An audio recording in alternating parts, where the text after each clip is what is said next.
बच्चों अज दे इस MA third semester दे lecture दे विच तुहाडा स्वागत है।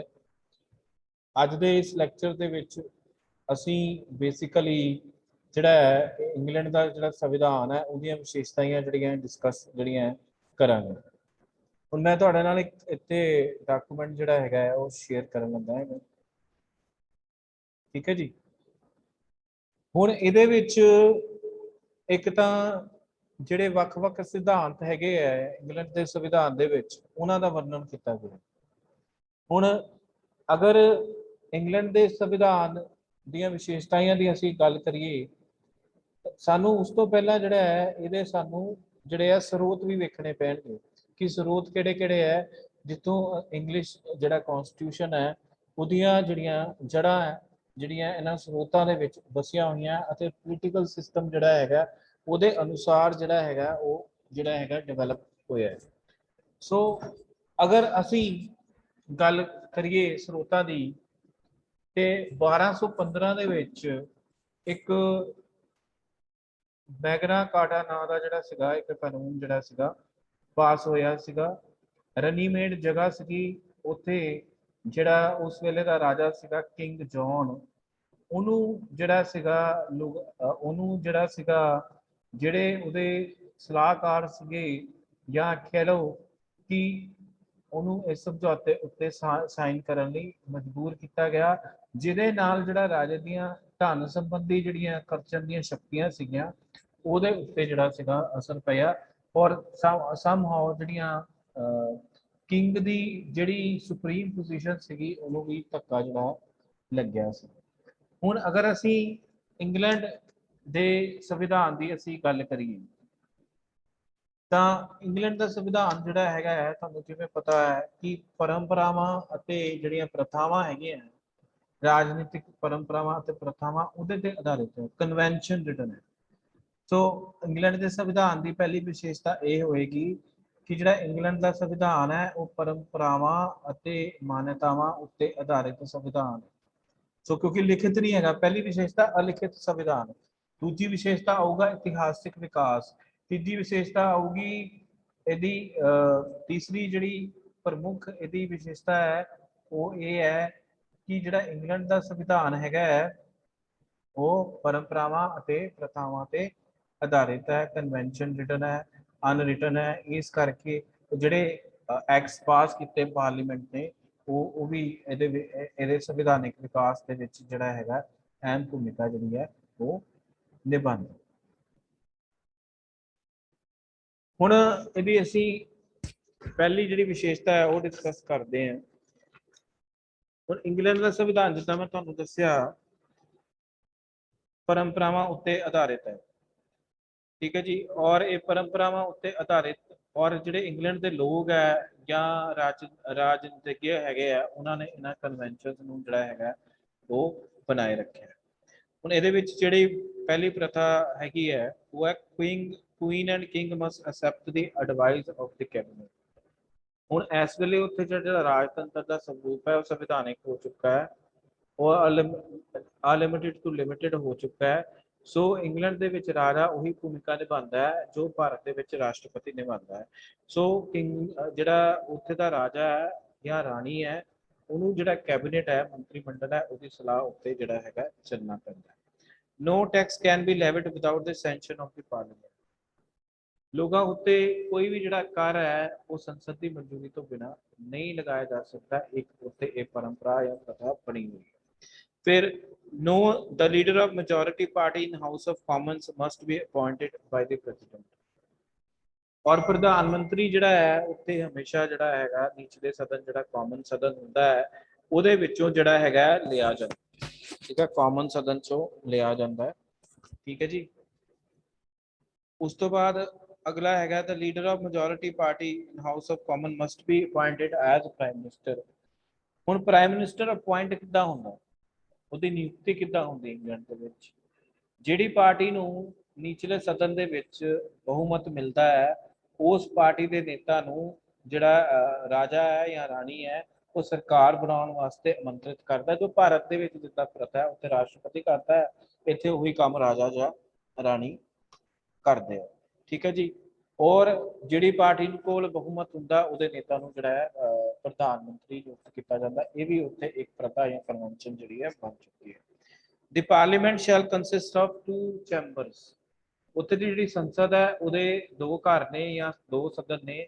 ਇੱਕ ਨੀਚਲੇ ਸਦਨ ਨੂੰ ਕਾਮਨ ਸਦਨ ਕਿਹਾ ਜਾਂਦਾ ਹੈ ਅਤੇ ਉੱਪਰਲੇ ਸਦਨ ਨੂੰ ਲਾਰਡ ਸਦਨ ਜਿਹੜਾ ਹੈ ਕਿਹਾ ਜਾਂਦਾ ਹੈ। ਇਹ ਵੀ ਇੱਕ ਜਿਹੜੀ ਪ੍ਰਥਾ ਜਿਹੜੀ ਹੈ ਬਣ ਚੁੱਕੀ ਹੈ।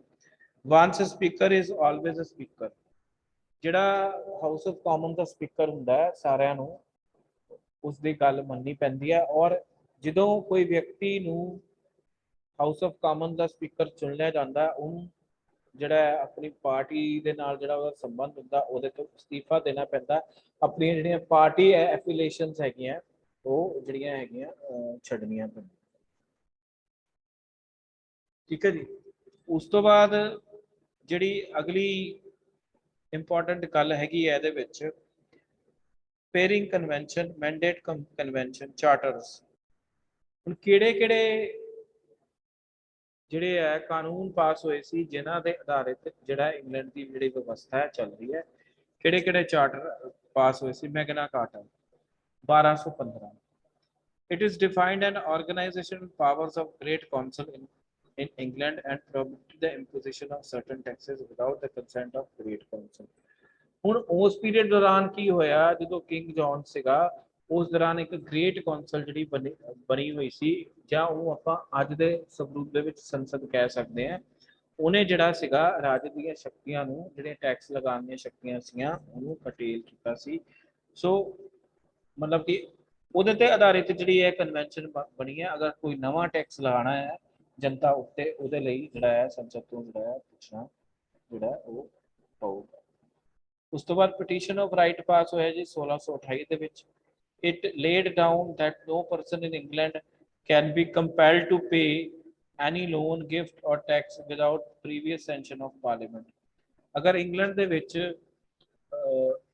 ਕਿਸੇ ਵੀ ਵਿਅਕਤੀ ਨੇ ਜਿਹੜਾ ਰਸੂਖ ਵਾਲਾ ਹੈ ਅਗਰ ਕੋਈ ਗਿਫਟ ਦੇਣਾ ਹੈ ਜਾਂ ਲੋਨ ਦੇਣਾ ਹੈ ਮਤਲਬ ਲੋਨ ਪੇ ਕਰਨਾ ਹੈ ਤਾਂ ਉਹਦੇ ਲਈ ਵੀ ਸੰਸਦ ਦੀ ਮਨਜ਼ੂਰੀ ਲੈਣਾ ਜਿਹੜਾ ਹੈਗਾ ਉਹ ਜ਼ਰੂਰੀ ਹੈ।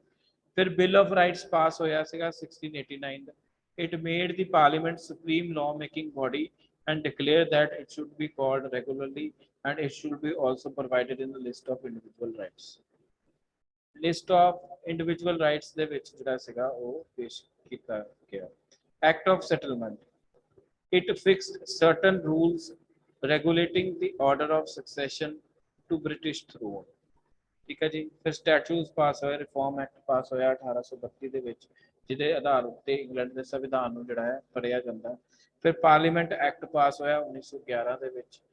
Life of house of Commons from 7 to 5 years। ਪਹਿਲੇ ਜਿਹੜੀ ਹਾਊਸ ਆਫ ਕਾਮਨ ਸਦਨ ਸੀਗਾ ਉਹਦਾ ਕਾਰਜਕਾਲ 7 ਸਾਲ ਸੀਗਾ। ਉਹਨੂੰ ਜਿਹੜਾ ਸੀਗਾ ਇਸ ਕਾਨੂੰਨ ਦੁਆਰਾ ਘੱਟ ਜਿਹੜਾ ਹੈ ਕੀਤਾ ਗਿਆ। Representation of peoples act 1918 and 28 ਮਤਲਬ ਜਨ ਪ੍ਰਤੀਨਿਧਿਕ ਕਾਨੂੰਨ ਪਾਸ ਕੀਤਾ ਗਿਆ 1918 ਦੇ ਵਿੱਚ ਤੇ 1928 ਦੇ ਵਿੱਚ। These acts establish the principle of universal adult suffrage। ਬਾਲਕ ਮਤ ਅਧਿਕਾਰ ਦੀ ਸਥਾਪਨਾ ਜਿਹੜੇ ਹੈ ਇਹ ਦੋ ਜਿਹੜੇ ਹੈ ਕਾਨੂੰਨ ਜਾਂ ਐਕਟਸ ਜਿਹੜੇ ਹੈ ਕਰਦੇ।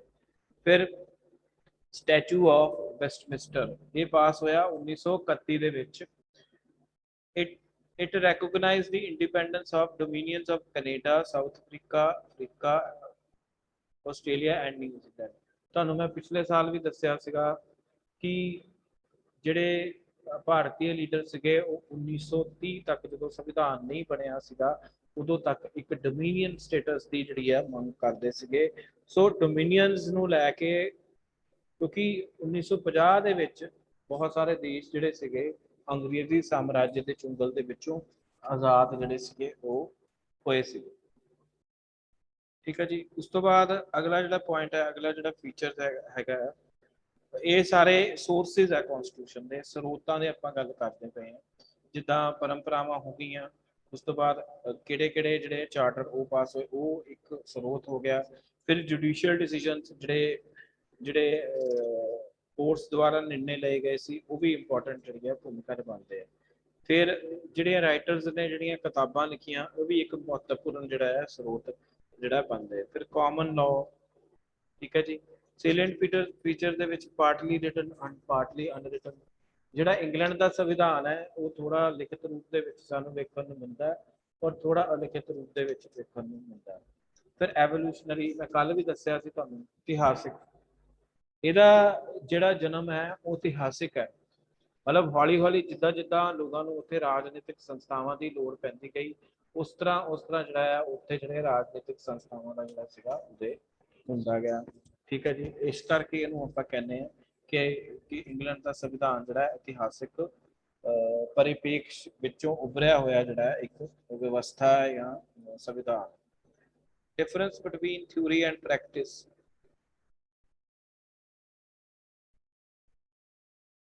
ਤੇ ਪਾਰਲੀਮੈਂਟਰੀ ਸੋਵਰੇਨਿਟੀ, ਭਾਰਤ ਦੇ ਵਿੱਚ ਜਿਹੜਾ ਸੰਵਿਧਾਨ ਹੈ, ਹਰ ਦੇਸ਼ ਦੇ ਵਿੱਚ ਸੰਵਿਧਾਨ ਜਿਹੜਾ ਹੈ ਸਰਵੋੱਚ ਹੁੰਦਾ ਹੈ, ਪਰ ਇੰਗਲੈਂਡ ਦੇ ਵਿੱਚ ਸੰਸਦ ਸੁਪਰੀਮ ਹੈ, ਕਿਉਂਕਿ ਉੱਥੇ ਜਿਹੜਾ ਹੈਗਾ ਤੁਸੀਂ ਕਹ ਲਓ ਉੱਥੇ ਜੁਡੀਸ਼ੀਅਲ ਰਿਵਿਊ ਦੀ ਪਾਵਰ ਨਹੀਂ ਹੈਗੀ ਜੁਡੀਸ਼ਰੀ ਕੋ। ਦੂਸਰੀ ਗੱਲ, ਉੱਥੇ ਦਾ ਜਿਹੜਾ ਸੰਵਿਧਾਨ ਹੈ ਉਹ ਲਿਖਿਤ ਨਹੀਂ ਹੈ, ਇਸ ਕਰਕੇ ਉੱਥੇ ਪਾਰਲੀਮੈਂਟਰੀ ਜਿਹੜੀ ਹੈ ਸੋਵਰੇਨਿਟੀ। ਯੂਨਿਟਰੀ ਕਨਸਟੀਟਿਊਸ਼ਨ, एकात्मक सरकार की व्यवस्था की गई है, यूनिटरी सिस्टम जो है उत्थे चलता है।